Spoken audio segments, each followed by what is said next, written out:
Hello friends, welcome back to my channel. और आज हम सीखेंगे एलिजाबेथन थिएटर का एक थिएट्रिकल ट्रेडिशन जो है मास्क। ठीक है। अभी ये मास्क वर्ड सुन के आपको मास्क की याद आती होगी, तो उन दोनों में कुछ ज्यादा फर्क नहीं है। मास्क में इसमें मास्क का यूज किया जाता है। जैसे आप यहाँ पे देखो, शाहरुख के आजू बाजू में जितने भी लोग हैं उन्होंने मास्क पहने हुए हैं। ठीक है। अभी यहाँ पे ओम शांति ओम का ये पर्टिकुलर इमेज मैंने क्यों लगाया, उसका आंसर आपको वीडियो में मिल जाएगा आगे। फिलहाल तो हम लोग वीडियो की शुरुआत करते हैं। तो मास्क क्या होता है? एक परफॉर्मेंस होती है बेस्ड ऑन माइथोलॉजिकल और हिस्टोरिकल इवेंट। तो कोई भी माइथोलॉजी का क्या मतलब होता है कि कोई भी जो रिलीजियस स्टोरीज होती है, जैसे आप क्रिश्चियनिटी की बात करो तो उसमें जेनेसिस की स्टोरीज है, या हर एक पैराबल होता है। पैराबल काफी इम्पोर्टेंट टर्म है बाइबल को लेके। बाइबल में पैराबल का मतलब ये होता है कि कोई ऐसी स्टोरी बताते हैं जिसके थ्रू हमें कुछ सीखने को मिलता है, उसको पैराबल बोलते हैं। तो इन पैराबल्स को क्या करते थे लोग? परफॉर्म करते थे। जब भी कोई फेस्टिवल होता था वो टाइम पे उनको परफॉर्म करते थे। या फिर कोई हिस्टोरिकल इवेंट होता है, इतिहास में जो बहुत बड़ी इंसिडेंट हुए हैं या छोटे इंसिडेंट, कोई भी इम्पोर्टेंट इंसिडेंट हो, उनको जब थिएटर पे परफॉर्म किया जाता था तो उसको मास्क बोलते हैं। अभी आप बोलोगे कि प्ले में भी तो वही होता है, लेकिन इनमें थोड़ा सा फर्क है, वो हम लोग आगे जानेंगे। सबसे पहले तो हमें ये जानना होगा कि मास्क की शुरुआत कहाँ पे हुई थी। तो ये हुई थी इटली में, रेनेसांस के टाइम पे। इटली का जो रेनेसांस हुआ था 14th सेंचुरी में, तभी वहां पे मास्क ओरिजिनेट हुआ। तभी वहां पे जो किंग एंड क्वीन थे या वहां पे जो अरिस्टोक्रेसी थी, उन्होंने मास्क को प्रेफर किया क्योंकि वो एक ड्रामेटिक इफेक्ट देते, वो प्ले से ज्यादा लोगों का अपील करने लगे। जब वो ब्रिटेन में आया तो ब्रिटेन में एलिजाबेथ वन, जेम्स वन और चार्ल्स वन, इन तीन किंग और क्वींस के टाइम पे मास्क जो है वो काफी पॉपुलराइज हुआ। एलिजाबेथ वन के टाइम पे तो चलो यही था अपना, उसको ब्रिटेन का गोल्डन एज बोलते हैं। तो वो उसने तो हर एक आर्ट फॉर्म को उसने फ्लरिश होने दिया। तो ये उसके टाइम पे है एलिजाबेथन। फिर ये है आपका जैकोबियन और ये है कैरोलाइन। ठीक है।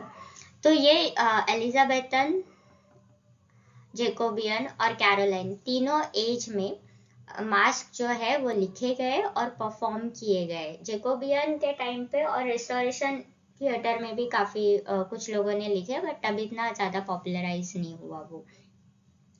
अभी जब हम लोग मास्क परफॉर्म करते थे ये लोग, तो उसमें क्या होता था, बहुत ज्यादा पैसे लगते थे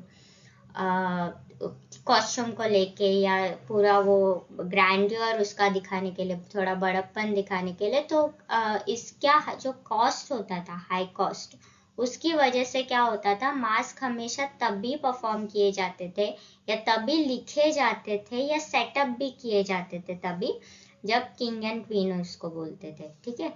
तो वो लिखे भी तभी जाते थे और सेटअप भी तभी किए जाते थे जब किंग और क्वीन एक्चुअल में बोलते थे कि तुम ये प्ले लिखो या तुम हमारे लिए मास्क लिखो।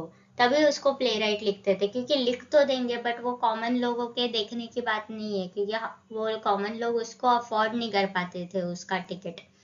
तो फिर इसके लिए जब किंग एंड क्वीन को कुछ देखना होता था तभी मास्क लिखे और परफॉर्म किए जाते थे। और साथ में कभी कभी ये सिर्फ किंग और क्वीन के प्राइवेट ऑडियंस के लिए होता था कि किंग के कोर्ट में कुछ परफॉर्म किया गया या क्वीन के कोर्ट में कुछ परफॉर्म किया गया, तो वो उनके कोर्ट तक ही रेस्ट्रिक्टेड था। दूसरे लोगों को या बाहर वाले लोगों को ज्यादा नहीं देखने को मिलता था। और कुछ कुछ मास्क ऐसे हैं या कुछ कुछ प्लेस ऐसे हैं, वो लिखे ही ऐसे गए हैं कि उनको मास्क के जैसे ही परफॉर्म किया जाए। आप उसको एकदम प्लेन थिएटर जो अपना ड्रामेटिक परफॉर्मेंस होता था उसकी तरह से नहीं दिखते थे, उसपे वो एक ग्राइंडर होना ही पड़ता था। अभी आप ये इमेज देख लो, इस इमेज में आप देखो इन लोगों का कॉस्ट्यूम देखो। यस, एलिजाबेथन थिएटर के या फिर एलिजाबेथन एज के हिसाब से ये काफी नॉर्मल कॉस्ट्यूम है। बट जिस तरह से लोग बिहेव कर रहे हैं, जैसे यहाँ पे ये एक्टर है या और ये एक्ट्रेस है, ये जिस तरह से बिहेव कर रहे हैं, ये कॉमन ऑडियंस ऐसे बिहेव नहीं करती थी। या आप देखो यहाँ पे आपको म्यूजिकल इंस्ट्रूमेंट दिखेंगे, तो ऐसे नॉर्मली लोग ऐसे म्यूजिकल इंस्ट्रूमेंट लेके घूमते नहीं थे। और आप एक और चीज नोटिस करो, ये पार्टी का सीन लग रहा है, ठीक है। इसमें आपको कहीं पे भी मतलब थिएटर के जैसा एक स्टेज है और सामने ऑडियंस बैठी है, वैसा नहीं है। यहाँ पे आप देखो कि लोग इधर उधर बिखरे हैं, कोई यहाँ पे है, म्यूजिकल ऑर्केस्ट्रा बोलो तो यहाँ पे है, कुछ लोग यहाँ पे है। तो मास्क में क्या होता है, परफॉर्मेंस किए जाते हैं, इसलिए मैंने पहले वो ओम शांति ओम का वो पिक्चर लगाया था। आप वो गाना, ये वीडियो देखने के बाद जरूर देखना, दास्तान ओम शांति ओम। उसमें जो परफॉर्म किया है वो एक मास्क है, ठीक है, जिसमें आप देखो कि शाहरुख यहाँ पर से आ रहा है, उधर से जा रहा है, फिर वो इधर से गाना बोल रहा है, फिर वो जो दूसरी शांति प्रिया है वो, और वो जो फेक मुकेश है, वो उनका पीछे से अलग सीन चल रहा है। और साथ में वो अर्जुन रामपाल को भी अपने साथ इनवाइट करता है, उसको भी यहाँ पे लेके आता है। तो वो एक फाइन एग्जाम्पल है मास्क का, ठीक है।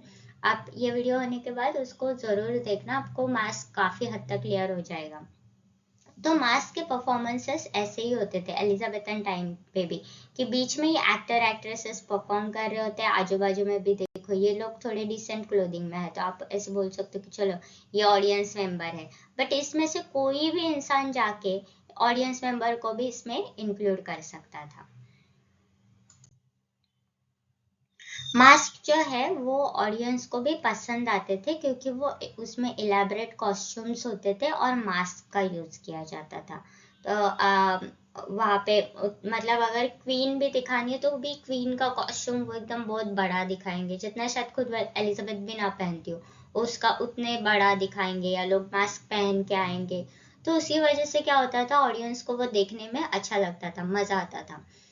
फिर मास्क में और कौन से एलिमेंट्स इस्तेमाल किए जाते थे, गाने और डांस परफॉर्मेंस। आप ओम शांति ओम का वो गाना अपने मन में इमेजिन करो कि वहां पे भी देखो सॉन्ग चल रहा है, सॉन्ग के थ्रू एक स्टोरी भी बताई जा रही है।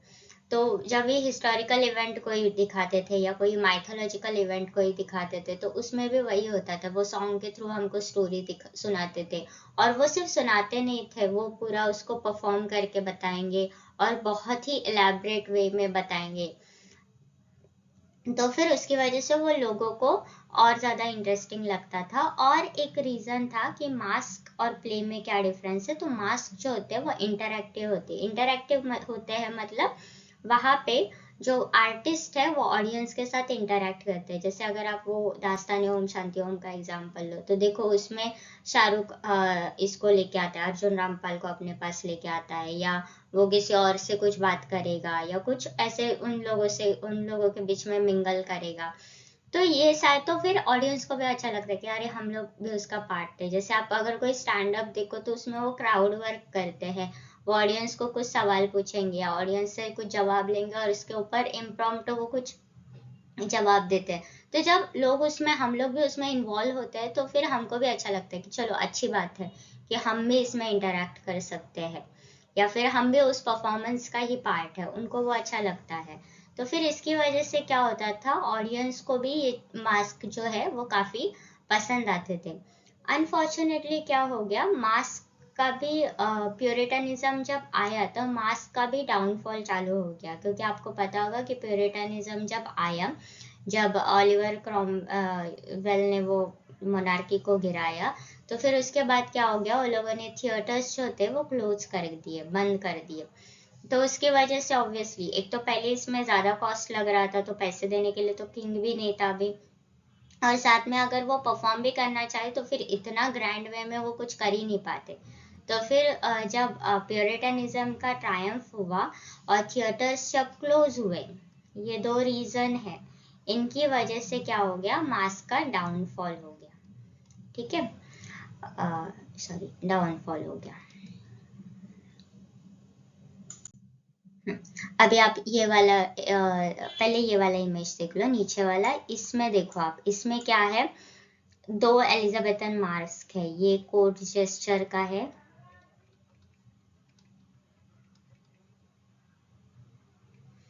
और ये अपना नॉर्मल किसी आप बोल सकते हो प्रोटैगनिस्ट का मास्क है, ठीक है।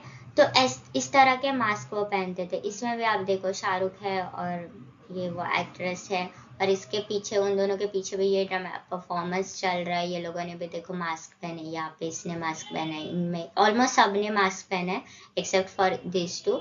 अगर ये शायद बॉलीवुड नहीं करता तो फिर ये लोग भी मास्क पहनते। अगर एक्चुअल में कोई थिएटर मतलब मास्क हम लोग देख रहे होते, QUE वाला मास्क देख रहे होते, तो उसमें शायद शाहरुख और ये एक्ट्रेस भी, ये दोनों भी मास्क पहनते।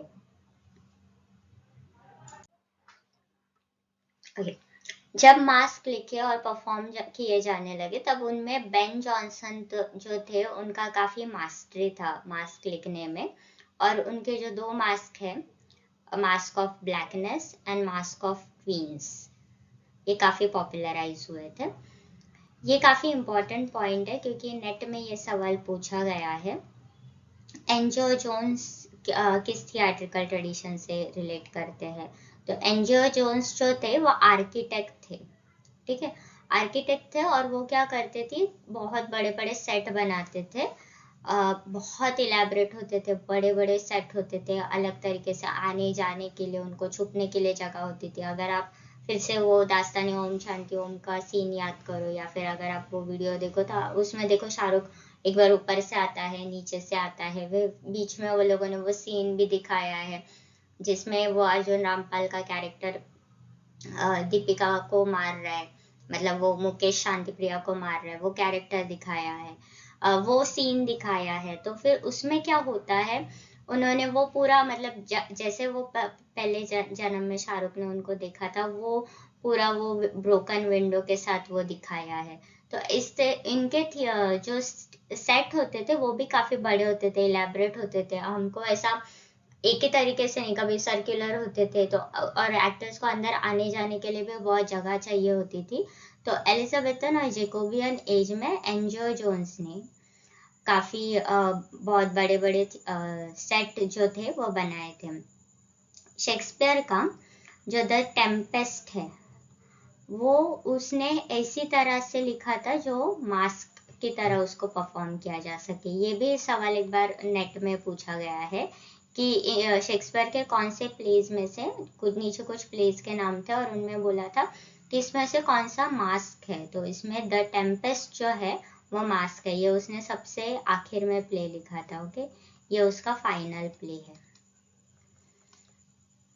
जॉन मिल्टन का जो कोमस है वो भी मास्क ही है, और ये लिखे भी ऐसे तरह से गए ताकि उनको मास्क के जैसे ही परफॉर्म किया जाए।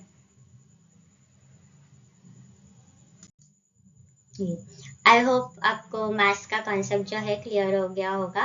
अभी ये वीडियो देखने के बाद आप पहले तो इस वीडियो को लाइक करना, उस पर कमेंट करना और चैनल को सब्सक्राइब करना अगर आपने अभी तक नहीं किया है तो। और फिर इसी वजह जाके अभी वो दास्तान ओम शांति ओम देखना चाहे तो फिर से आके वीडियो देखना, आपको और ज़्यादा पॉइंट्स क्लियर हो जाएंगे। Thank you.